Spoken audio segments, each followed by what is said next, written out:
नमस्कार। मेरा पूरा देश सुन रहा है। राष्ट्र की आवाज 140 करोड़ लोगों की एक ही आवाज, आपके साथ मैं हूं सरफराज। मैं सरफराज सैफी आपको बताना चाहता हूं, कर्नाटक चुनाव की तारीख पास आ रही है। सूबे की सियासी तपिश बढ़ा रही है। हर दिन खास होता जा रहा है। हर दिन कोई ना कोई मुद्दा गर्मा जाता है।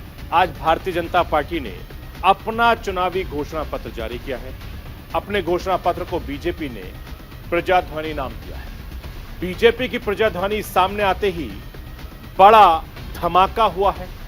यूनिफॉर्म सिविल कोड एनआरसी की चर्चा ने पूरे देश का ध्यान अपनी ओर खींचा है। बीजेपी ने अपने घोषणा पत्र में कहा है कि कर्नाटक में सत्ता में वापसी के बाद यूसीसी के लिए उच्च स्तरीय समिति बनाई जाएगी।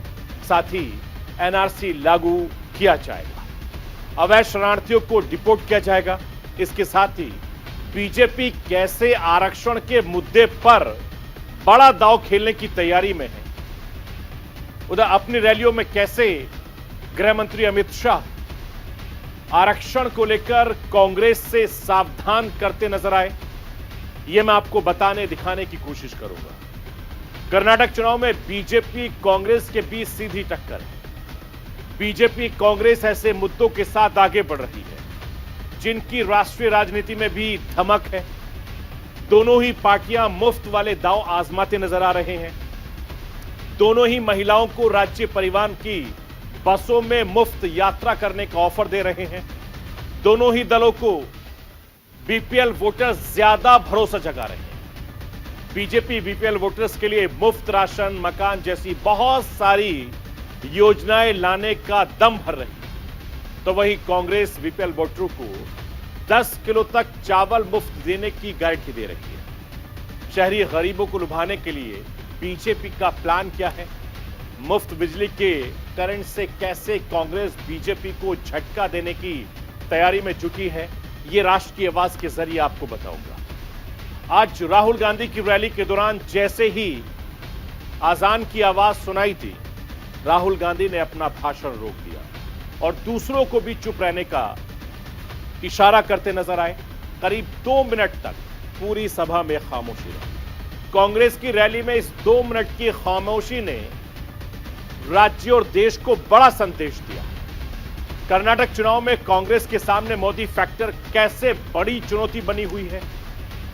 कांग्रेस के तमाम नेता कैसे इसे मोदी बनाम राहुल गांधी करने में जुटे हैं, आज ये भी आपको बताने समझाने की कोशिश करूंगा। मैं अपने हिंदुस्तान के कोने कोने की आवाज को दिल्ली तक पहुंचाता हूं। दिल्ली की आवाज को देश दुनिया के कोने कोने तक पहुंचाता हूं। नेताओं की आवाज को मैं आम लोगों तक पहुंचाता हूं। आम लोगों की आवाज को मैं अपने देश के हुक्मरानों तक पहुंचाता हूं। आपकी आवाज से मिलती है मेरी आवाज और बन जाती है राष्ट्र की आवाज।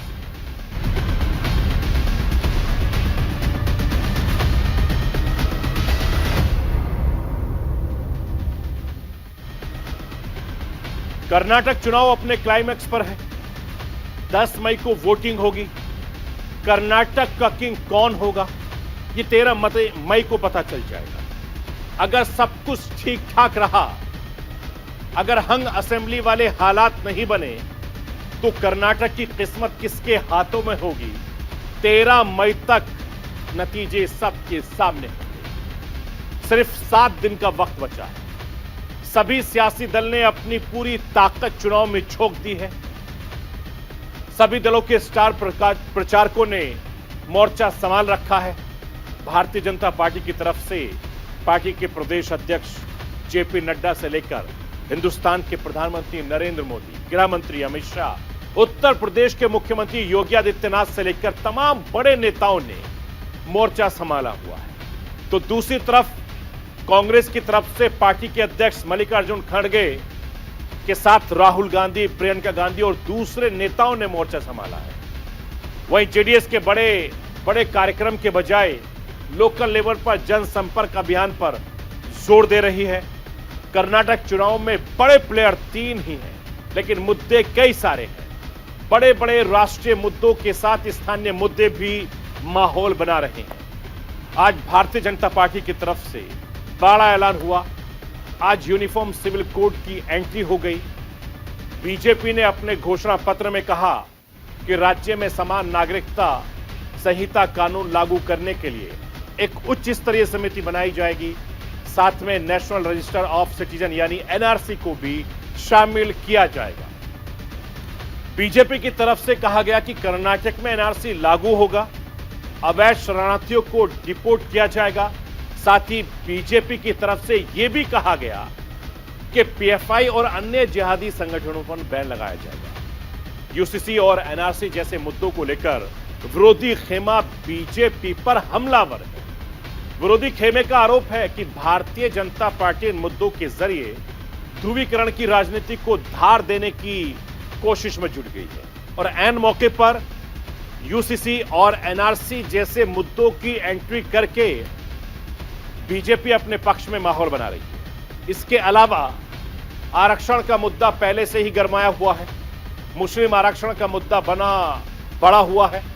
चुनाव के चंद दिन पहले सूबे में मुस्लिम आरक्षण को खत्म करके वो मई सरकार ने बड़ा दांव खेल दिया है। भ्रष्टाचार के मुद्दे पर तो कांग्रेस फ्रंट फुट पर खेल रही है। राज्य में लंबे वक्त से कांग्रेस पे सीएम अभियान चला रही है। कर्नाटक की वो मई सरकार को भ्रष्टाचार के मुद्दे पर जमकर घेर रही है। मैं आपको यह बताना चाहता हूं, कर्नाटक चुनाव में मुफ्त वाले वादों की भरमार है। भारतीय जनता पार्टी ने कहा कि सत्ता में वापसी करते ही 30 लाख महिलाओं को फ्री बस पास दिया जाएगा। बीपीएल परिवारों को हर साल 3 फ्री गैस सिलेंडर दिए जाएंगे, जो उन्हें उगाड़ी, गणेश चतुर्थी और दीपावली के मौके पर मिलेंगे। बीपीएल परिवार को हर दिन आधा लीटर नंदनी दूध, हर महीने 5 किलो श्री अन्न श्री धन राशन किट मुहैया कराई जाएगी। 5 किलो चावल, 5 किलो मोटा अनाज देने का ऐलान किया गया है। मुफ्त भोजन के लिए अटल आहार केंद्र खोले जाएंगे। सीनियर सिटीजन के लिए हर साल मुफ्त हेल्थ चेकअप की सुविधा की जाएगी। तीर्थ स्थल के लिए, तीर्थ यात्रा के लिए गरीब परिवारों को 25,000 रुपए की मदद भी दी जाएगी, जिसमें वो तिरुपति, अयोध्या, काशी, रामेश्वर, कोल्हापुर, सबरीमाला, केदारनाथ की यात्रा कर सकेंगे। कांग्रेस की तरफ से कर्नाटक की जनता को 5 गारंटी दी जा रही है, जिसे कांग्रेस की सरकार के बनते ही पहले दिन लागू कर दिया जाएगा। कांग्रेस की 5 गारंटी ने मुफ्त के वादों पर जोर है।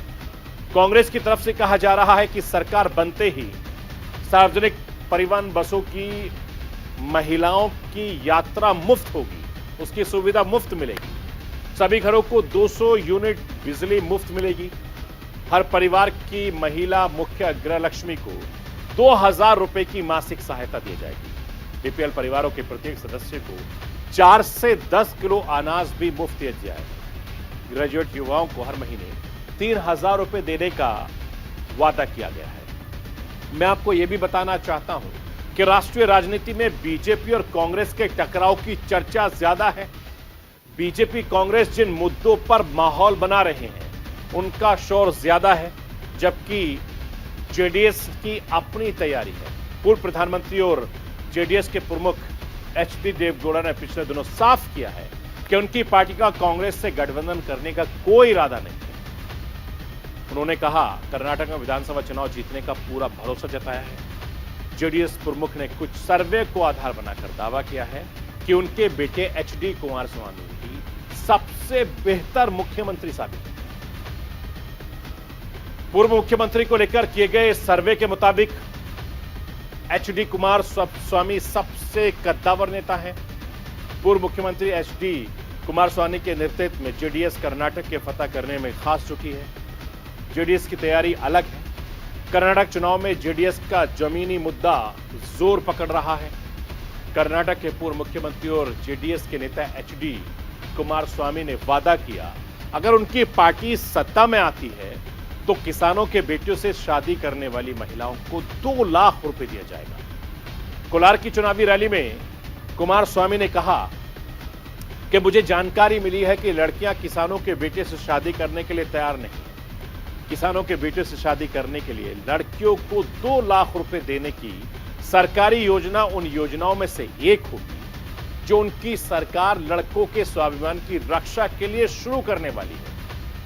और कर्नाटक चुनाव में बीजेपी कांग्रेस का जोर ऐसे मुद्दों पर ज्यादा है जिनकी धमक राष्ट्रीय राजनीति में तेज हो, जबकि जेडीएस की जोर स्थानीय मुद्दों पर है।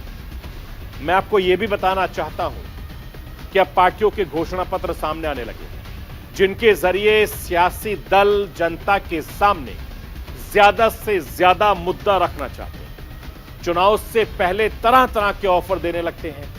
जनता को अपनी ओर आकर्षित करने का कोई मौका नहीं छोड़ना चाहते। कल्याणी मंगलवार को कांग्रेस का घोषणा पत्र सामने आ सकता है। आज बीजेपी ने अपना घोषणा पत्र जारी कर दिया।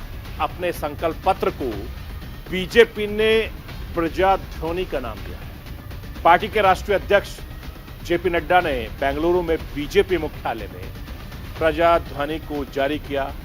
इस मौके पर पार्टी के कई दिग्गज नेता मौजूद रहे, जिनमें मुख्यमंत्री बसवराज बोम्मई, वरिष्ठ नेता बीएस येदियुरप्पा शामिल रहे।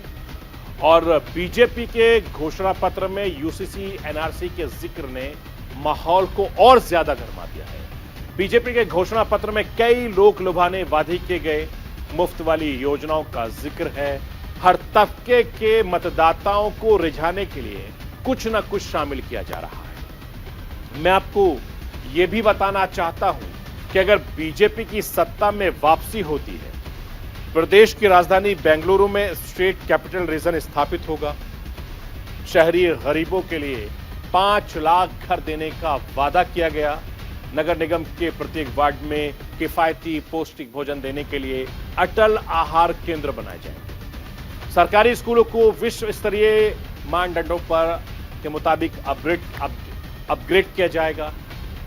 मंदिर प्रशासन को पूर्णतः स्वायत्तता देने के लिए एक समिति भी बनाई जाएगी, उसका गठन किया जाएगा। किसानों को बीज के लिए 10,000 रुपए दिए जाएंगे। राज्य के 10 लाख बेघर लोगों को रहने के लिए मकान दिए जाएंगे। महिला SC/ST घरों के लिए 5 साल का 10,000 रुपए फिक्स डिपॉजिट किया जाएगा। बेटा कुरबा, सिद्धि, तलवारा और परिवारा समुदाय को आदिवासी सूची में शामिल किया जाएगा। Kalyan circuit, Banvasi circuit, Parshuram circuit, Kaveri circuit, Gangapur circuit के विकास के लिए 1,500 करोड़ रुपए दिए जाएंगे। भारतीय जनता पार्टी के घोषणा पत्र में समाज के हर तबके को साधने की कोशिश नजर आती है। शहरी आबादी के साथ ग्रामीण आबादी के लिए बहुत कुछ कहा गया है। महिला किसान के लिए SC/ST को भी साधने की कवायद नजर आती है। और यह अलग बात है कि सबसे ज्यादा बहस यूसीसी एनआरसी को लेकर हो रही है। इस मौके पर बीजेपी अध्यक्ष जेपी नड्डा ने क्या कुछ कहा है, मैं राष्ट्र की आवाज के जरिए आपको वो सुनवाना चाहता हूं। ब्रॉड फ्रेमवर्क समझ लीजिए। हम संविधान के दायरे में काम करते हैं और संविधान के दायरे में हमारे को ये इजाजत है और डायरेक्शन है कि हम यूनिफॉर्म सिविल कोड की तरफ बढ़े, तो हम यूनिफॉर्म सिविल कोड की तरफ बढ़ रहे हैं। दूसरी बात, जो आपने सांप्रदायिकता की बात कही, उसका स्पष्ट अर्थ ये है, हम जो जानते हैं और हम मानते हैं, justice to all, appeasement to none. सबका साथ, सबका विकास, सबका विश्वास, सबका प्रयास। प्रधानमंत्री आवास योजना में maximum beneficiaries are from minority community. प्रधानमंत्री गरीब कल्याण अन्न योजना में maximum beneficiaries are from minority community. प्रधानमंत्री गरीब कल्याण अन्न योजना सभी में मैक्सिमम आर देयर बेनिफिशियरीज। तो हम ये किसी और जब उनको बेनिफिट मिल रहा है तो वी हैप्पी अबाउट इट। सबको मिलना चाहिए और सबको उसके फायदा पहुंचना चाहिए। सब समाज को लिए साथ में चलना है आगे। कर्नाटक चुनाव में कांग्रेस बीजेपी के बीच सीधी टक्कर है। बीजेपी के लिए कर्नाटक चुनाव साख का सवाल बना हुआ है। बीजेपी सूबे की सियासी रवायत बदलने के लिए जोर लगा रही है। साल 2024 के लोकसभा चुनाव से पहले कर्नाटक में सत्ता वापसी को बेहद खास माना जा रहा है। साउथ की सियासत में कर्नाटक बीजेपी के लिए गेटवे की तरह है, जिसके जरिए साउथ में भगवा विस्तार की उम्मीद बढ़ती है। वहीं कांग्रेस के लिए भी कर्नाटक का चुनाव काफी ज्यादा मायने रखता है। कांग्रेस के लिए कर्नाटक की जीत जीवन देने वाला साबित हो सकता है। हिंदुस्तान की राजनीति में इस वक्त कांग्रेस को काफी मजबूती दे सकता है। विपक्ष की कमान दिलवाने में काफी सहायक साबित हो सकता है। कर्नाटक चुनाव में कांग्रेस का परफॉर्मेंस विपक्षी एकता की दिशा और दशा तय करेगा। विपक्षी एकता की ड्राइविंग सीट हासिल करने में कर्नाटक की जीत काफी ज्यादा कारगर मानी जाएगी। इसके साथ ही कांग्रेस अध्यक्ष मल्लिकार्जुन का गृह राज्य होने की वजह से यह और भी ज्यादा खास हो जाता है। कांग्रेस कर्नाटक में अच्छे नतीजे लेकर आए हैं। मैं आपको यह बताना चाहता हूं, कर्नाटक चुनाव में अगर कांग्रेस हार जाती है, दक्षिण भारत में कांग्रेस हाशिए पर चली जाती है, केरल पहले ही लगातार दूसरी बार सीपीएम सरकार चुनकर इतिहास बना चुका है, तेलंगाना और आंध्र प्रदेश में कांग्रेस के लिए कोई बड़ी संभावना बनती नजर नहीं आई। तमिलनाडु में उसकी जमीन कई दशकों से कमजोर बनी हुई है। कर्नाटक में कांग्रेस के लिए बहुत ज्यादा अहम हो गया है। मैं आपको यह बताना चाहता हूं, कर्नाटक में बीजेपी और कांग्रेस की इस वक्त सीधी टक्कर है।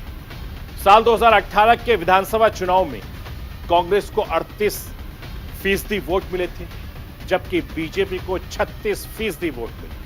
लेकिन 2018 में सीट बीजेपी के पास ज्यादा थी और साल 2013 में कांग्रेस ने पूर्ण बहुमत से सरकार बनाई। तब सिद्धारमैया मुख्यमंत्री बने। उधर कांग्रेस की तरफ से प्रियंका गांधी और राहुल गांधी ने इस वक्त मोर्चा संभाल रखा है। आज राहुल गांधी कर्नाटक के चुनावी मैदान में डटे नजर आए। राहुल ने कर्नाटक के तुमकुरू में जनसभा को संबोधित किया। आज राहुल गांधी की 3 जनसभाएं करने का कार्यक्रम रहा, तो कल प्रियंका गांधी अपनी रैली में प्रधानमंत्री नरेंद्र मोदी पर पलटवार करती नजर आई। राष्ट्र की आवाज के जरिए आपको राहुल गांधी प्रियंका गांधी की वो स्पीच सुनवाना चाहता हूं जो उन्होंने केंद्र सरकार पर जमकर बरसी। आप कर्नाटक की जनता को यह भी समझाइए कि जब कर्नाटक को टैक्स का पैसा मिलना चाहिए और कर्नाटक को जो कर्नाटक का हक था वो पैसा नहीं मिला, तो आपने क्या किया? आप कर्नाटक के चुनाव में आते हो, कर्नाटक की बात नहीं करते हो, अपनी बात करते हो। कर्नाटक के युवाओं के लिए क्या करोगे, शिक्षा के लिए क्या करोगे, स्वास्थ्य के लिए क्या करोगे, भ्रष्टाचार के खिलाफ क्या करोगे, ये आपको अपने भाषण में बोलना चाहिए। आप कहते हो कि कांग्रेस ने मेरे ऊपर 91 बार आक्रमण किया, मगर आप ये कभी नहीं कहते हो कि कर्नाटक के लिए मैंने क्या किया। आप आते हो, आप अपने चीफ मिनिस्टर का नाम तक नहीं लेते हो, आप येदियुरप्पा जी का नाम तक नहीं लेते हो। आपके भाषण सिर्फ नरेंद्र मोदी जी के बारे में होते हैं। जो आपके सामने आकर रोता है कि मुझे गाली लग रही है, मुझे गाली दे रहे हैं, आपके दुख सुनने के बजाय अपना दुखड़ा आपको सुनाते हैं। और किसी ने उनके ऑफिस में बैठकर एक लिस्ट बनाई है। अरे आपके दुखों की लिस्ट नहीं है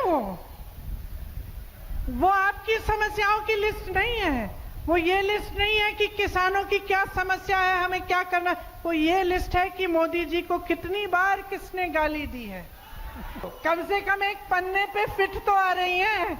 अगर मेरे परिवार को जो गालियां दी हैं इन लोगों ने, हम लिस्ट बनाना शुरू करें तो हम किताब पे किताब पे किताब छपवा लेंगे। हिम्मत करो मोदी जी, मेरे भाई से सीखो। मेरा भाई कहता है गाली क्या, मैं गोली खाऊंगा इस देश के लिए। मैं आपको यह बताना चाहता हूं, कर्नाटक चुनाव में गृह मंत्री अमित शाह मोर्चा संभाले हुए नजर आए हैं। अमित शाह ने अपने रोड शो और रैलियों के जरिए सूबे की सियासी माहौल को गरमा दिया है। उनकी रैलियों में भारी जन सैलाब देखने को नजर आया। शिवमोगा गुब्बी में अपने विशाल रोड शो के दौरान गृह मंत्री अमित शाह ने लोगों से बीजेपी को वोट करने की अपील की है। राज्य में डबल इंजन की सरकार की जरूरत पर जोर दिया है। वो मई सरकार के कामकाज गिनाते हुए उन्होंने कहा, अमित शाह ने कहा, अगर कांग्रेस सत्ता में आती है तो वो आरक्षण और वोमई सरकार के फैसले को पलट सकती है। गृहमंत्री अमित शाह ने आज कर्नाटक की जनता से क्या कुछ कहा है, वो राष्ट्र की आवाज के जरिए भी आपको सुनवाना चाहता हूं। आप सुनिए। कर्नाटक के लिए ढेर सारा काम किया है।